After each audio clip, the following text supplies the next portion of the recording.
มื่อนี้ก็มาแต่หากินเนาะทักทายสบายดีFC ทั้งหลายมาแต่หาแยกไข่มดแดงกันได้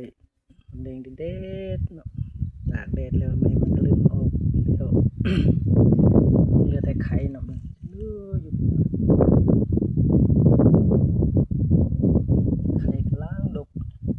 กำลังตึงดีนะ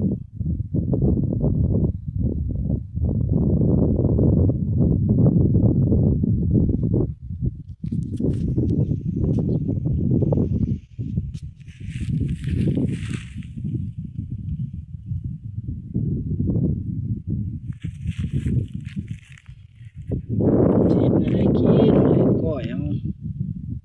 ก้อยแน่แล้วก็คั่วอบเอาเนาะ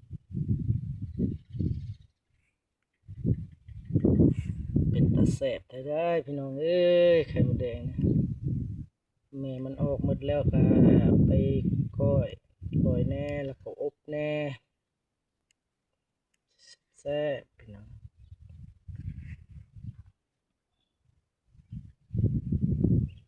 ปีหนึ่งก็เทื่อนึงเนาะปีละเทื่อละดูน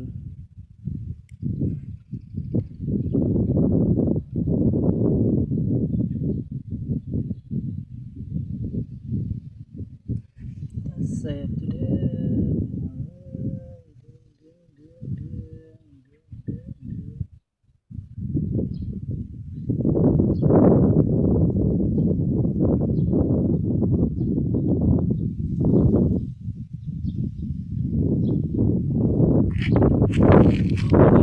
อออกมันลูกลุงเล่นแบบนี้ลุง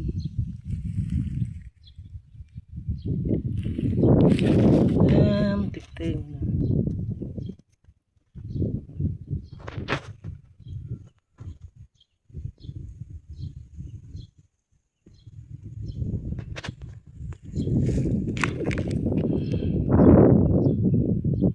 แย่ซองหังเนาะได้สำลีไข่เดือดดี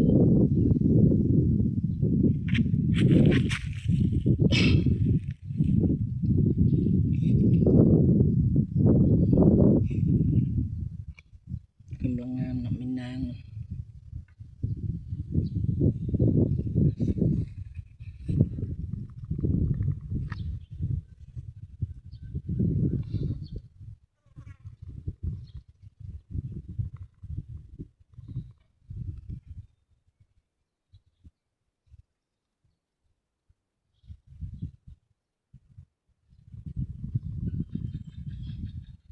สำหรับคลิปนี้ก็สำนีก่อนเด้อ FC ทั้งหลาย